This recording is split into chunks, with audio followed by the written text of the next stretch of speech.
yang sudah dewasa, mapan, berkecukupan, kemudian berusia lanjut, walaupun misalkan, tapi kemudian dia memiliki tadi niat yang baik dalam rangka menunjang ataupun menikahi si perempuan itu untuk menjahit kehidupannya menjadi lebih baik, saya pikir itu juga sebuah arah yang positif, yang baik.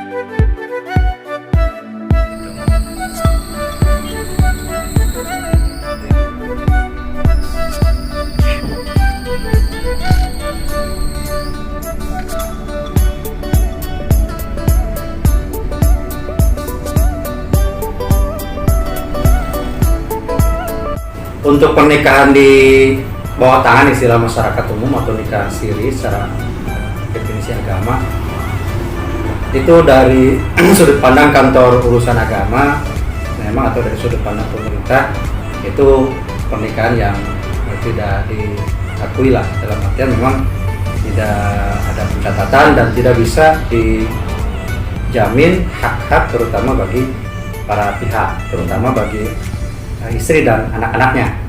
Itu tentang, dan kami melihat bahwa pernikahan siri ini hari ini sudah tidak relevan lagi sebenarnya. Nah, tidak relevannya dalam artian seperti apa? Karena untuk hari ini, untuk pernikahan secara resmi saja, secara alur dan prosedur ini sudah sangat mudah, sangat istilahnya terjangkau, murah, dan juga tidak rumit untuk melakukan pernikahan secara resmi. Ini banyak nggak sih di Tenggarai, di Kabupaten Subang? Kalau pernikahan yang istilahnya di bawah tangan itu, kalau dibandingkan dengan pernikahan resmi mungkin persentasinya kecil lah, gitu ya.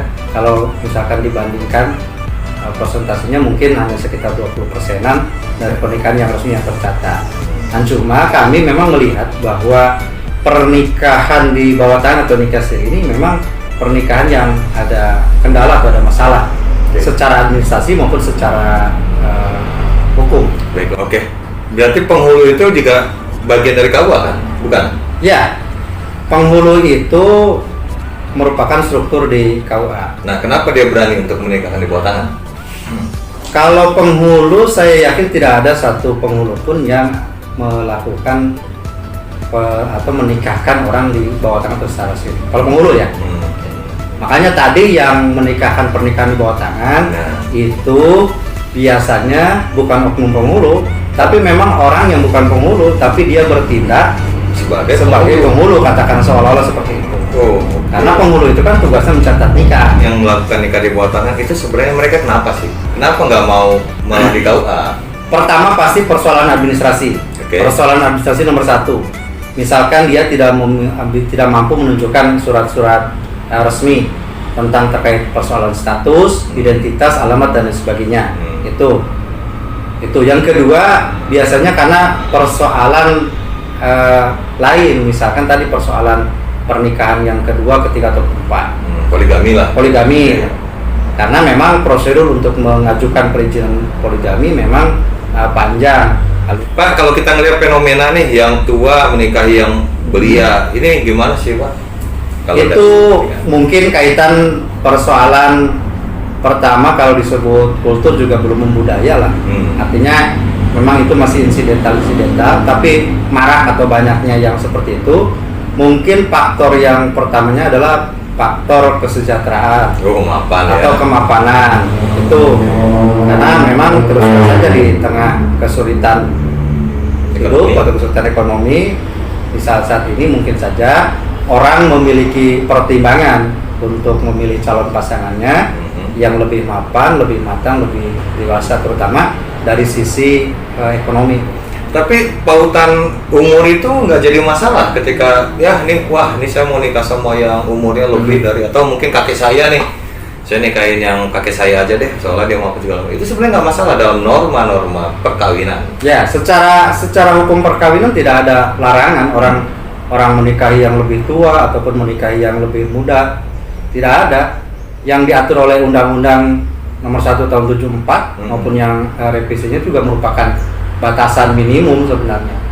batasan minimum saja. Jadi tidak boleh yang sudah kakek-kakek dengan yang remaja misalkan. Tidak ada seperti itu. Nah, sehingga kalau ada orang yang melakukan pernikahan seperti itu, sebenarnya secara norma hukum, baik norma hukum agama maupun norma hukum negara juga tidak masalah. Nggak masalah sebenarnya. Masalah sebenarnya selama itu dilakukan tadi secara resmi, tercatat, sehingga menjamin terutama hak-hak bagi perempuan itu. Apa coba? Contohnya tentang nanti dia akan mendapatkan warisan, harta gono gini, nanti juga dia termasuk jaminan untuk masa depan anak-anaknya. Itu kan nanti 3 sektor ini yang mungkin saja akan mengganggu ataupun mengganjal kalau orang tersebut melakukan pernikahan secara siri ataupun tidak tercatat. Fenomena yang sudah tua menikahi yang muda itu sebenarnya sudah ada nggak sih sejak Bapak memimpin di KUA? Sepengetahuan saya sejak berkecimpung bertugas di KUA dari tahun 2009 sampai sekarang, relatif yang seperti itu setiap tahunnya pasti ada. Pasti ada.